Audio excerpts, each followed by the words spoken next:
It wasn't applause that caught his attention. It was composure. In a room designed for performance, you weren't performing. You were present, and that difference matters more than charisma ever will. When Steve Harvey noticed you, it wasn't because you demanded space. It was because you didn't need it. You've always carried this paradox quietly. You don't chase the spotlight, yet when you're seen, the moment sharpens. Your words land cleaner. Your timing feels intentional, even when improvised. People sense that you're not trying to impress, you're anchored.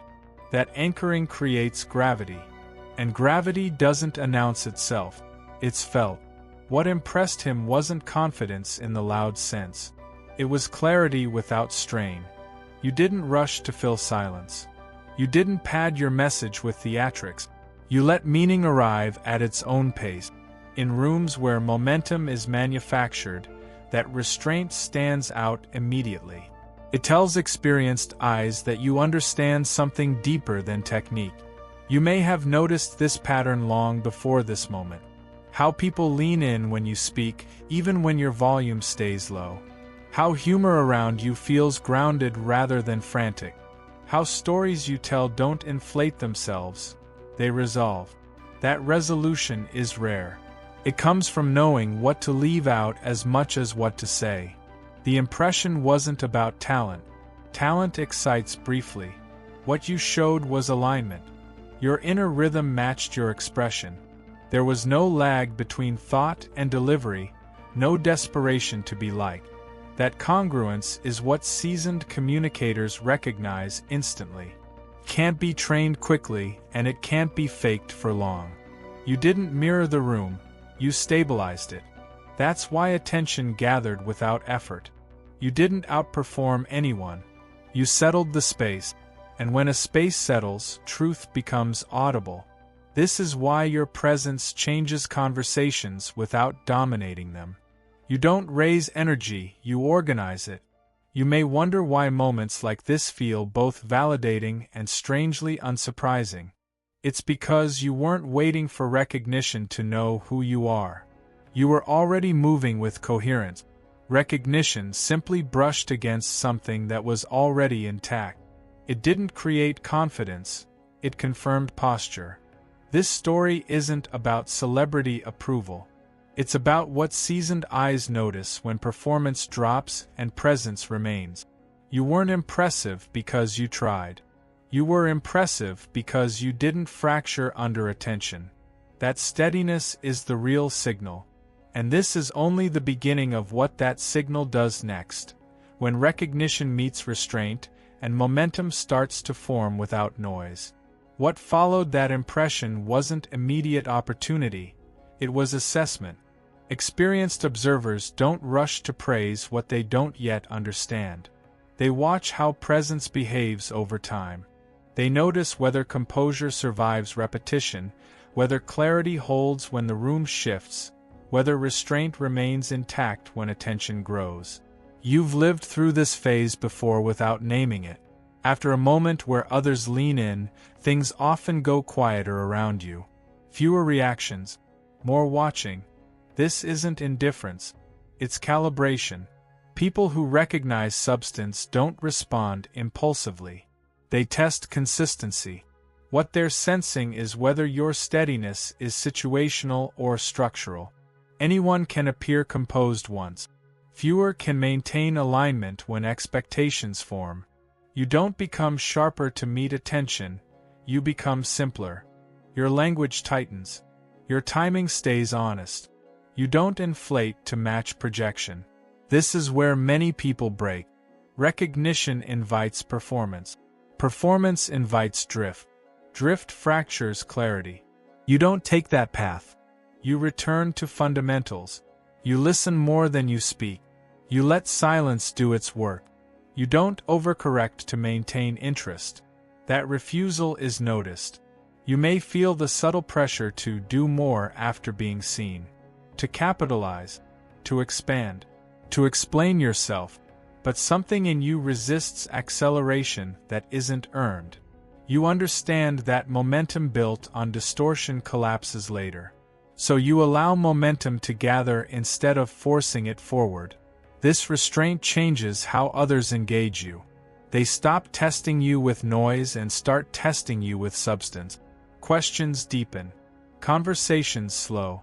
The signal-to-noise ratio improves. You aren't auditioning anymore. You're being evaluated for durability. You've always been good at this without knowing why. You don't rush to cash in moments. You let them integrate. You trust that what's real doesn't need immediate amplification. This patience confuses people who equate speed with seriousness. But those who understand craft recognize it as discipline. Behind the scenes, what's being measured is simple. Do you stay aligned when nothing happens next? Can you hold your center without reinforcement? Can you remain present without applause? You can. That's why interest doesn't fade, it clarifies. This phase teaches you something important about yourself. You don't need to chase rooms. You need to arrive whole. When you do, rooms adjust. They slow. They listen. They make space without being asked. Recognition didn't elevate you. It revealed a quality that had already been carrying you forward quietly. And now that quality is being watched. Not to be celebrated, but to be trusted. The next part moves into what trust begins to change. When attention turns from observation to invitation, and alignment starts opening doors without forcing them. Invitation doesn't arrive as excitement. It arrives as permission. A subtle shift in how people position you, not as someone to be entertained, but as someone to be relied on. You notice it in the questions you're asked. They stop being casual. They start carrying weight. People don't ask what you think anymore. They ask what you see. This is where alignment begins to open doors quietly. No announcements, no grand offers, just access. You're allowed closer to conversations that shape direction rather than reaction. You're brought in earlier, before decisions harden. Not to impress the room, but to steady it before momentum locks in. You may feel an unfamiliar tension here. Not fear, but responsibility. When people trust your presence, they also trust your restraint. They assume you won't hijack attention, won't perform clarity, won't turn seriousness into spectacle. That assumption is fragile. You protect it instinctively by staying exactly as you are. Blessed by His grace? Click Super Thank You and give $20 to spread His light. Your gift plants seeds that grow His kingdom. Be the blessing. This is where many people overstep. They confuse invitation with expansion. They talk more. They assert more. They try to justify why they were invited. You don't. You listen. You let context arrive fully before responding. When you speak, it's measured. When you don't, the silence feels intentional rather than empty. You've always known how to do this, even in smaller rooms. You don't dominate space, you shape it. By slowing cadence. By naming what matters once instead of repeating it 10 times. By refusing to dramatize insight. That refusal makes your contribution usable instead of impressive. Trust deepens when people realize you're not there to win. You're there to clarify. That difference is felt immediately by anyone who's spent time around performance-driven environment. You don't spike energy, you reduce friction. You don't amplify urgency, you refine direction. That's why your presence feels calming without being passive. You may notice how this begins to affect your self-perception. Not pride settling. You stop wondering whether you belong in these spaces. Belonging becomes irrelevant. You're there because you're effective. Effectiveness doesn't ask permission. It reveals itself through outcome. This phase also sharpens your discernment. Not every invitation deserves acceptance. Not every open door leads somewhere aligned. You don't rush through access just because it's offered. You feel for congruence. You sense whether your presence would stabilize or distort. If it would distort, you decline quietly. This restraint preserves your signal. It keeps your clarity rare. People don't see you everywhere, and that's why they notice when you're present. Scarcity here isn't strategy, it's integrity. You don't spread yourself thin because thinness erodes coherence. As invitations become more intentional, something shifts internally. You stop measuring progress by visibility. You measure it by fit. Are you placed where accuracy matters? Are you used where restraint is valued? Are you trusted without being supervised? Those answers begin to align. Recognition started this arc, trust is shaping it. And what comes next isn't louder opportunity, it's deeper placement, where what you carry can finally do its work without interference. Placement is different from opportunity. Opportunity asks what you can do. Placement asks who you can be without distortion. As trust deepens, you begin to feel this distinction clearly. The spaces opening to you now aren't looking for output alone. They're testing whether your presence can remain intact under expectation. You notice how the atmosphere changes when you enter these rooms. Not dramatically, subtly. Conversations slow just enough to become precise. People choose words more carefully. Jokes land softer. Decisions take an extra beat. This isn't reverence, it's instinct. Systems sense when someone is present who won't allow momentum to outrun meaning. This is where pressure becomes refined. Instead of being pushed to perform, you're pulled toward consistency. Can you remain grounded when the stakes rise? Can you keep your tone honest when others sharpen theirs? Can you resist the urge to over-deliver when silence would do more? These questions aren't asked aloud, but they're answered continuously. You may feel how your internal discipline supports you here. You don't rely on adrenaline to stay sharp. You don't borrow confidence from applause. You stay connected to your own pacing. That pacing becomes your anchor. It prevents you from being swept into urgency that isn't yours to carry. This is also where your restraint proves its value. You don't comment on everything. You don't react to every fluctuation. You wait until contribution will actually clarify something. When you do speak, it's directional rather than descriptive. You don't narrate what's happening, you indicate where it needs to settle. People begin to notice this pattern. They stop flooding you with information. They bring you what matters. They don't ask for constant feedback. They ask for calibration. That shift marks real trust. It means your presence has reduced noise enough that others can hear themselves think. At the same time, you're careful not to let placement become identity. You don't anchor self-worth to access.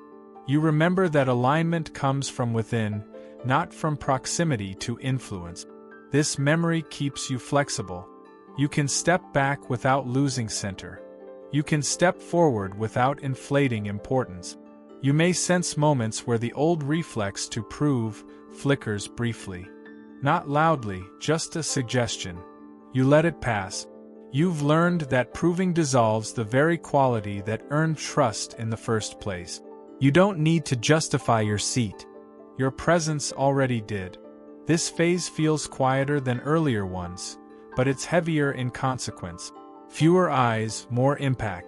Less validation, more responsibility. You don't rush through it.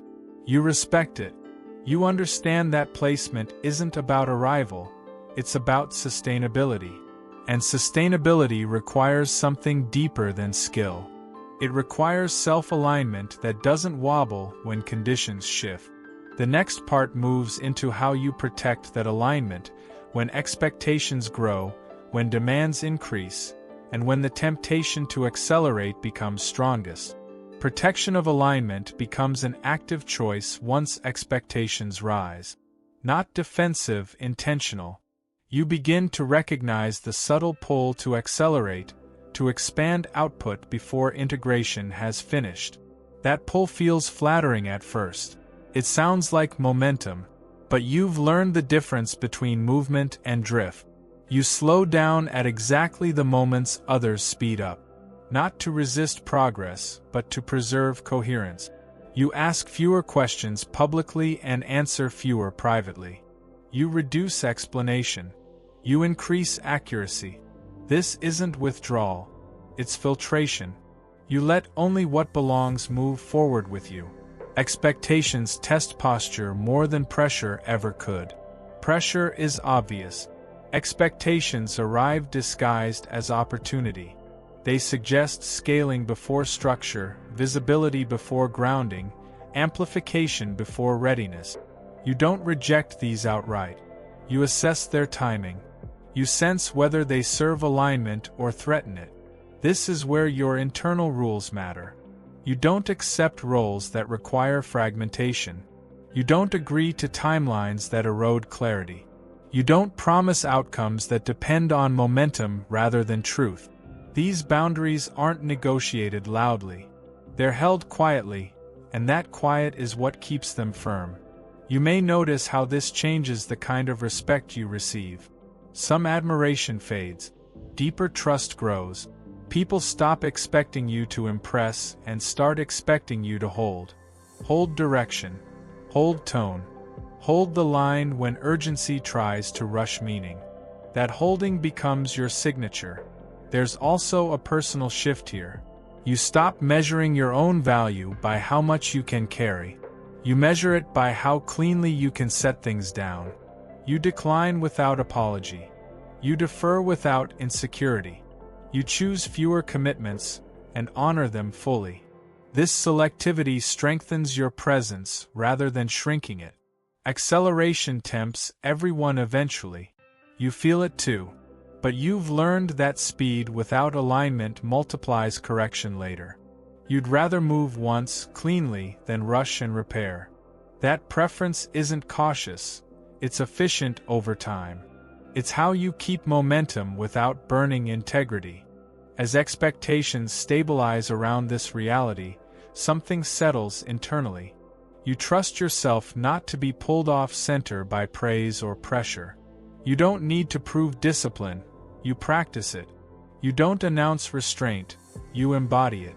Others adjust to your pace because it's the only one that holds. This phase isn't dramatic. It's decisive. It determines whether recognition matures into durability or collapses into performance. You choose durability, not because it's safer, but because it's true. The path forward narrows now, not from lack of options, but from clarity of fit. What comes next isn't expansion.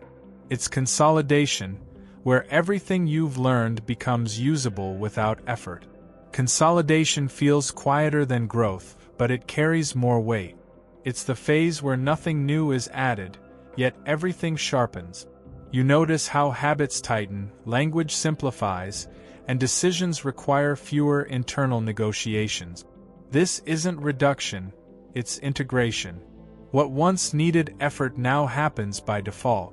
You feel this most in how you prepare.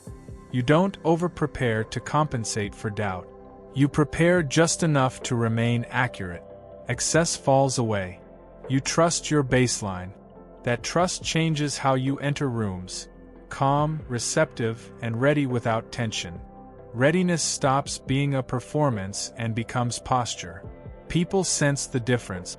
They don't ask you to prove competence anymore. They ask you to confirm direction. The questions you receive are narrower and heavier. Fewer hypotheticals. More implications. This signals consolidation at work. When your presence is valued for judgment, not output. You also consolidate internally. Old anxieties lose relevance. Not because they were resolved dramatically, but because your behavior no longer feeds them. You stopped agreeing to timelines that distort you. You stopped saying yes to contexts that require translation. Without fuel, those anxieties fade. This phase refines your relationship with effort. You expend it where it compounds and conserve it where it leaks. You don't confuse busyness with traction. You track impact by what remains stable after you leave, not by how much attention followed you in. Stability becomes your metric. You may notice a subtle shift in creativity here. Ideas arrive fewer but fuller. They don't ask to be showcased. They ask to be placed correctly. You let them mature in private before exposing them to momentum. This patience protects their integrity and your own. Consolidation also clarifies what you will no longer carry. You stop absorbing ambiguity that belongs to others. You don't finish sentences for rooms that need to sit with uncertainty a little longer. You allow pauses to do their work. This restraint keeps decisions from hardening too early. As this settles, you feel less reactive to praise and criticism alike. Both register, neither redirects you. Your compass isn't recalibrated by feedback. It's confirmed or corrected quietly by outcomes over time. That long view steadies you when short-term noise spikes. Nothing here feels like arrival. It feels like ground. The kind you can stand on without bracing. The kind that holds when attention moves elsewhere. Consolidation gives you that ground, not by adding weight but by removing drag. The next part moves into the consequence of this ground, how it changes the way you say yes, the way you say no, and the way you let things end without turning them into losses.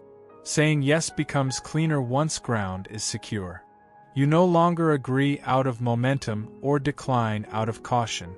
You respond from fit. A yes now means the context can hold you without distortion. A no means it can't yet. Neither carries drama. Both preserve clarity. You notice how different this feels from earlier phases. Before, a no required explanation. A yes required reassurance. Now both are simple acknowledgments of alignment. You don't negotiate your boundaries aloud. You embody them. People sense this quickly and adjust without needing instruction. Endings change the most. You don't prolong them to soften impact, and you don't cut them abruptly to protect yourself. You let things complete when they're done. Conversations end without awkwardness. Roles conclude without bitterness. Projects close without the need to justify why they're finished. Completion feels natural rather than forced. This ability reshapes your emotional economy. You carry fewer loose threads, less unresolved tension. You don't replay what could have been said differently because you said what mattered when it mattered. When something ends, it leaves information behind, not residue. That information guides the next placement without dragging the last one forward. You may notice how others respond to this steadiness. Some feel relief. Some feel unsettled. Clarity exposes attachment patterns. You don't manage those reactions. You respect them by not interfering. When people are ready to meet you where you stand, they do.